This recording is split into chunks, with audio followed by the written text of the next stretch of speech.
Chapter 6 My heart feels itchy as if it were gently brushed by goose catkins. Mo Ian turned his head and looked at her. The soft side face, the fair skin of the neck hidden by the long hair is faintly visible, the eyebrows are filled with happiness, and the smile is as beautiful as a flower. The diamond-shaped lips were now opening and closing as she spoke softly to the other end of the phone. Well, I've got my visa. I wasn't picked to grade the exams this year. The college entrance exam results will be announced on the 25th, and after that I'll be guiding students to fill out their applications. Okay, I'll tell you after I buy the plane ticket that you have to make time to spend with me. You also have to take care of yourself, don't skip meals when you're busy. I'll go over and cook your favorite dishes for you. Okay, Dad, bye. Mo Ian looked at her energetic expression and felt his heart itchy as if being gently brushed by goose fluff. After李漾晨hung up the phone, she noticed someone was looking at her. She turned around and met Mo Ian's eyes. Miss Lee, will you teach the graduating class? Mo Ian looked at her and asked. Yes.李漾晨said with a smile and put the phone back into the bag. Mo Ian nodded and then asked, How long have you been teaching? 3 years, just from the first year of high school to the third year of high school. Z University is not a normal school, why do you want to be a teacher? Before李漾晨finished speaking, the driver suddenly braked, causing her body to tilt to the right and the handbag on her knees to fall off. The man who was very close to her suddenly pressed over and their lips almost touched. Her body stiffened and her watery eyes widened. In an instant, I forgot to react at all and even my breathing stopped. Mo Ian was also a little surprised. The driver in front suddenly braked and he naturally lost his balance and crashed into the girl. The man's handsome nose touched the girl's small nose. The moment they touched, Mo Ian's Adam's apple moved and some part of his body reacted faintly. The air seemed to freeze. His brows were slightly frowned, but before he could move away, the woman in his arms reached out and pushed him on the chest, pushing him away with all her strength, then sat up straight and turned to look out the window. The driver in front realized that he had gotten into trouble and quickly turned around to explain, Mr. Mo, someone just ran a red light. Sorry. Mo Ian had a gloomy face and didn't say anything. Naturally, the driver didn't dare to say anything more and just drove obediently. The car fell into silence and no one spoke. Mo Ian picked up the bottle of mineral water next to the chair, unscrewed it and took a big sip, then picked up the tablet to continue watching. The car quickly drove to the entrance of Four Seasons Garden Community. After it stopped,李漾晨unbuckled his seat belt, breathed a sigh of relief, and said politely to Mo Ian, Mr. Mo, I'm here. Thank you for driving me back. Mo Ian raised his head and glanced at the residential building outside the window, lit a cigarette, held it between his right hand, nodded, and said, Let's go back. She thanked the driver again, opened the door and got out. A gust of night wind blew by, and the red skirt on李漾晨, which looked even brighter and more attractive under the street light, also flooded in the wind. Mo Ian sat in the car, watching her gradually walking away, his eyes moving with a hint of interest that rarely appeared in this man's eyes.李漾晨returned home, put down her handbag, and went to the bathroom. She looked at her slightly red face in the half-length mirror because she had drunk half a glass of red wine. She frowned and thought, she and Mo Ian were not familiar with each other at all, but less than an hour later, he held her hand and just now they were almost kissing each other's lips. Could it be that the alcohol made her reaction slow? Alcohol really does cause trouble, so it's better to drink less. Chapter 7 I will contact Miss Lee when I return from my business trip in a week. When李漾晨was packing her handbag the next day, she realized that her passport was missing. She searched the house for it but couldn't find it. I calmed down and thought about it, wondering where it might have been missed. Suddenly I remembered the sudden brakes last night. Could it have fallen on someone else's car? Thinking of the embarrassing situation last night, she felt a little headache.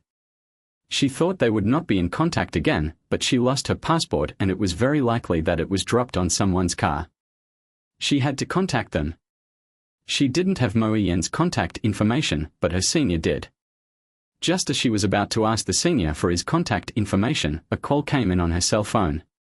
李漾晨didn't recognize the number, but the mobile phone number was very good, an old number from many years ago, so she had a vague guess. Hello. Liyang picked up the phone. "Ms. Li, this is Mo Yen." The voice on the other end of the phone was steady and slightly low. "Hello, Mr. Mo." It was indeed him. "Your passport fell on my car." This simple statement confirmed Liyang guess that the passport fell on his car. "Excuse me, where is Mr. Mo's company?" "I'll go over to get it now." Today is a working day, and Liyang thinks he should be in the company now. On the other end, Mo Yen held the phone in his right hand and pointed at the ID photo with his left index finger. Half an hour ago, when he got in the car, he found her passport dropped in the car. After asking Chi Feng for her phone number, she dialed it. "Miss Li, is there any emergency?" "Not urgent." Just as he said that, Liyang heard someone on the other end of the phone say, "Mr. Mo, we've arrived at the international terminal." "I'm going on a business trip now. If Miss Li is not in a hurry, I will contact Miss Li when I return from my business trip in a week." "All right." The person on the other end hung up the phone. A week later, Mo Yen did not contact Liyang. Liyang did not ask him either. The college entrance examination results were announced, and she had started to guide students to fill in their applications. She was so busy that she did not think about the passport. Anyway, she would go abroad to see her father after she was done with her work. At the last class meeting, Liyang felt a little reluctant to part with the students he had taught for 3 years. Whenever she looked at these young and energetic faces, she would always feel dazed, as if she had returned to her youth, with sunny and handsome boys smiling at her. 3 days later, in the evening, Liyang received a call from Mo Yen, who told her that he had just returned from a business trip and would be at the SOHO Club tonight. He asked her if she had time to go over and get her passport. "It just so happened that my class was having a dinner party tonight, and the location was also near the SOHO Club, so I told Mo Yen that I would meet him after 8 o'clock. In the evening, when Liyang arrived at SOHO, she called Mo Yen, and Mo Yen asked her to come up to the 4th floor. Liyang took the elevator upstairs, and as soon as he stepped out, he saw Mo Yen standing in the corridor smoking. When Mo Yen saw her coming, he put out his cigarette and walked towards her. "Sorry, I just looked at the briefcase and suddenly remembered that your passport was in the car," he said to her in a calm tone. Liyang was stunned. "I came here today without a driver and an assistant. I have something else to do here, so it's not convenient to go to the parking lot to get it now. Miss Li, can you wait for me for half an hour?" He looked at his watch and said to Liyang, "Okay, I'll wait for you on the 1st floor." Liyang had no choice but to be angry. It was probably because rich people like him were used to not taking other people's affairs seriously. He had to get his passport, so he could only wait for him. "No need. You wait for me in this room. I just asked someone to open it." As he said that, he walked to the VIP room number 5 opposite and pushed open the door. Chapter 8. Actually, the teacher felt good about what he heard. "Boss Missouri, Teacher Li." Liyang heard someone calling her before she even entered room 5. She turned around and saw someone pushing the door of VIP room 4 out. This person looked familiar. After taking a closer look, she remembered that he was a relative of Jiang Yang. She had met him a few times when Wu Jesen's yoga club just opened, but they were not familiar with each other. Liyang nodded to him, said nothing, and went into the private room. Mo Yen turned around and said, "Wait for me," to Liyang, then closed the door and went out. Soon the waiter brought fruits and drinks. Liyang took out his mobile phone to check messages and respond to questions from parents in the student group.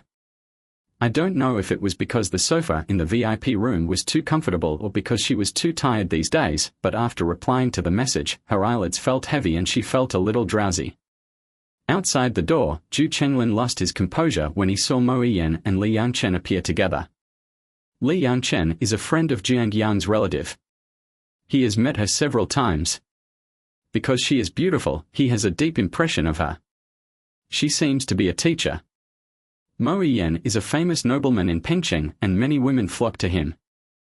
I haven't heard of his scandals, but he knows men. It doesn't matter whether they play openly or secretly. They like different tastes. Could it be that he has taken a fancy to this somewhat noble female teacher this time? After returning to VIP room 4, Ju Chenglin felt itchy and wanted to find out the relationship between Mo Yiyan and Liang Chen. Boss Missouri, do you know the teacher Li mentioned earlier? Ju Chenglin looked at Mo Yiyan and asked with interest. With a tick, Mo Yiyan lit a cigarette, took a puff, and nodded without saying much. Seeing that he didn't want to say more, Ju Chenglin paused and tried to test him in a different way, saying, I've seen teacher Li a few times before. She's beautiful, has a sweet voice, and a slim figure. She's a great beauty. What's going on, old Ju? Are you tired of playing with students and want to find a teacher to play with? Another man who came out of the bathroom only heard Ju Chenglin's last words and teased him. Ju Chenglin glanced at Mo Yiyan and said jokingly, well, actually, the teacher sounds pretty good. Besides, the teacher is aloof, so it's easy to get rid of him once you get tired of him. The other man clicked his tongue twice, shook his head and said, please do some good deeds. Aren't you afraid of retribution? Mo Yiyan frowned, blew out a smoke ring and said, let's talk about business first. His handsome features became even more mesmerizing in the smoke, but his expression could not be seen. The three of them talked until almost 9 o'clock, and the other two had other social engagements, so they left first. Mo Yiyan came to private room number 5 and opened the door. The lights were on inside, but it was quiet. A woman was leaning on the sofa, wearing a white t-shirt, cropped jeans, and a pair of 3-centimeter sandals.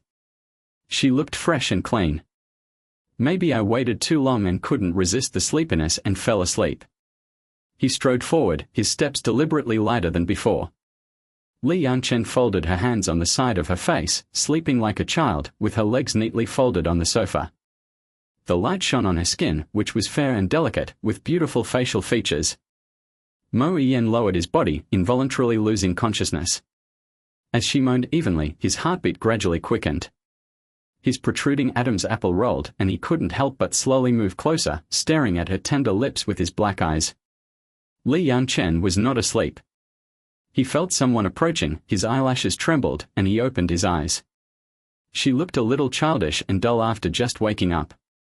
Seeing the tall figure beside the sofa, she adjusted her hair awkwardly. I fell asleep. Sorry. Liang Chen was embarrassed and asked him, are you done with that? It just ended, let's go. Mo Yiyan said and walked out of the private room. Liang Chen picked up her handbag and followed him to the elevator.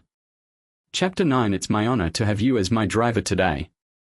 The elevator reached the basement floor, and the door slowly opened. Mo Yiyan walked out first with his long legs, followed by Liang Chen. Mo Yiyan took out the car keys from his trouser pocket. The remote control unlocked the car, and the lights of the black Bentley not far away were flashing. Mo Yiyan turned to Liang Chen and said, can you drive? I just drank a little. Liang Chen originally thought that he just brought her down to get her passport, but now hearing him say this, it seemed that he wanted her to be a driver. Seeing that he had no intention of calling a designated driver, Liang Chen nodded, walked to the driver's seat, opened the door and got in. Drive to your house first. Mo Yiyan said after getting in the car and fastening his seat belt. Although Liang Chen is a good driver, he seldom drives and is not familiar with the route, so he opens the navigation and searches for the route first. Driving out of the parking lot, the Bentley drove into the traffic on the wide street. There was a red light ahead. Liang Chen glanced at the man in the passenger seat. He was probably resting with his eyes closed, probably because he had been drinking. He was wearing a formal black suit, and his shirt was also black today. He looked a little tired, but even more serious. After the green light came on, Liang Chen drove onto the overpass and headed towards home. The phone rang, and Mo Yiyan took out the phone from his pocket and answered it. I don't know what was said on the other end of the phone. He just said and hung up. After hanging up the phone, he looked at Liang Chen and asked, do you rarely walk this road? I seldom drive. Liang Chen explained, probably because he felt he was driving slowly. Haha, it's my honor to have you as my driver today. Mo Yiyan glanced at her pair of white hands on the steering wheel and said with a smile. Thanks to you, I got to drive a luxury car.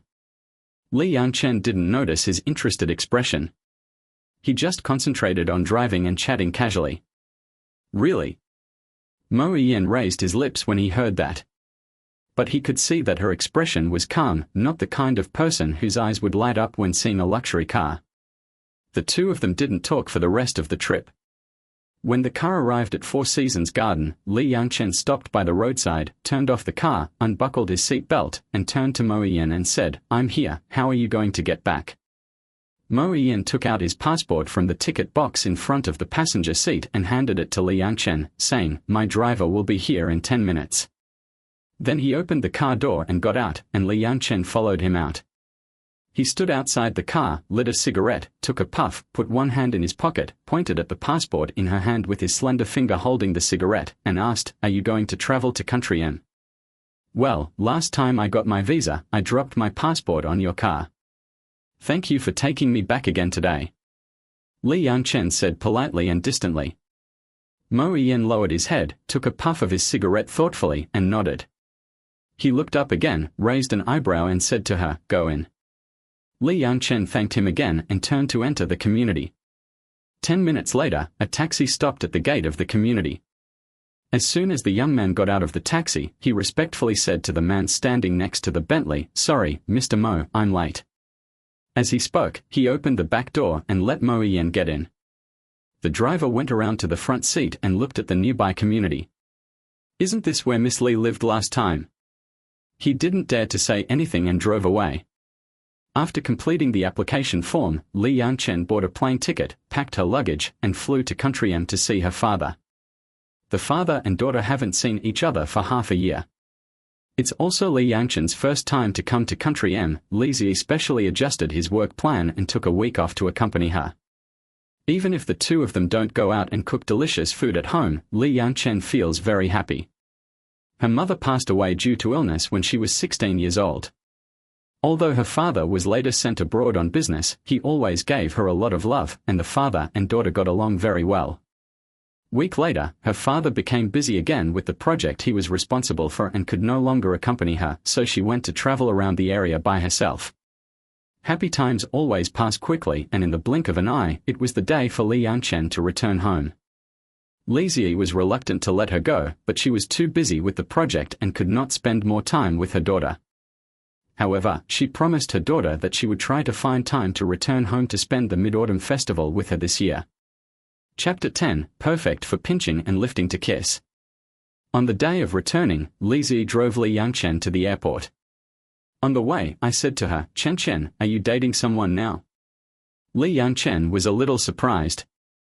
Her father talked to her about everything, but he would not ask about her love affairs. But when she thought about how she was 26 years old this year, Wu Jessen and Yang Zhuiling were 1 year older than her, and she was urged to get married by her family 3 years ago, it was normal for her father to ask this. "I'm not as lucky as my mom. I haven't found someone as good as my dad,"李漾晨said to Lizzie with a smile. "Dad is old and is not in the country now. Although Dad believes in your abilities, he also hopes that there is someone around to take care of you." Lizzie said to her seriously. "Dad is not old. If that man is not in a hurry to come to me, I am not in a hurry to find him," she said coquettishly. She understood the considerations of being a parent, but this kind of thing really cannot be rushed. Lizzie patted her head lovingly and said, "Yes, my daughter is smart and beautiful, so I will slowly pick a suitable one." After Lizzie sent李漾晨to the airport, he went to help her check in her luggage. After李漾晨got her boarding pass, Lizzie had to go back to work, so the father and daughter said goodbye to each other reluctantly at the airport. After passing security check,李漾晨looked at the time. There was still half an hour before boarding. There were many shops in the waiting hall, so she went into a store selling local specialty jewelry to browse. The culture and customs of Country M are completely different from those in China. The accessories sold at the airport are exquisite and can be kept for personal use or given as gifts. When they were almost at the boarding point,李漾晨took the jewelry he had bought and planned to walk to the boarding gate. Someone was trying to catch a flight, and a man who was running bumped into her, said sorry and walked away. The force was so terrifying that李漾晨stumbled forward without any preparation. Then she did not fall to the ground in a mess, but instead ran into the arms of a strong man. The man's unique body odor hit my nose, faint, pleasant, and surprisingly familiar. Still immersed in the inexplicably familiar smell, she hadn't reacted yet. The man who was holding her squeezed her shoulders hard, as if to make sure she was standing firmly, and then he let her go. After the clear and steady footsteps, the man's deep voice came, "Are you okay?" Magnetic voice. This sounded. When L'ian Chen looked up, he saw a handsome face and deep eyes. Thank you, thank you." She was a little surprised to see Mo Yian here. Mo Yian squinted at her. She was wearing a pink and purple organza dress today, and her skin was as white as cream. Looking down from above, he could see her pointed chin, which was very suitable for pinching and lifting for kissing. As he thought so, his eyes moved down little by little, landing on her full chest. There was the end of her ponytail that had fallen down inadvertently. The end of her hair was slightly yellow, and it should have been permed. At this moment, it was right next to that soft and elastic place, and it was not honest, but even playfully swirled. He suddenly felt a little dry in the mouth. He looked away and saw the boarding pass in her hand, so he asked, "Are you going back to City G?" L'ian Chen felt a little uncomfortable when she looked at him. He raised his hand to brush his bangs and said, "Well, I'll go home for a while." "When are you going back to Pengcheng?" "Go back before school starts." He stood very close to her, and her heart beat faster for some unknown reason. Feeling that they were not familiar with each other, L'ian Chen struggled between saying goodbye and leaving and finding a topic to talk about. Just then, the airport broadcast came, and her flight began to board. After saying goodbye to Mo Yian, she walked to the boarding gate. Mo Yian looked at the direction she left, his eyes slightly narrowed, deep and dark.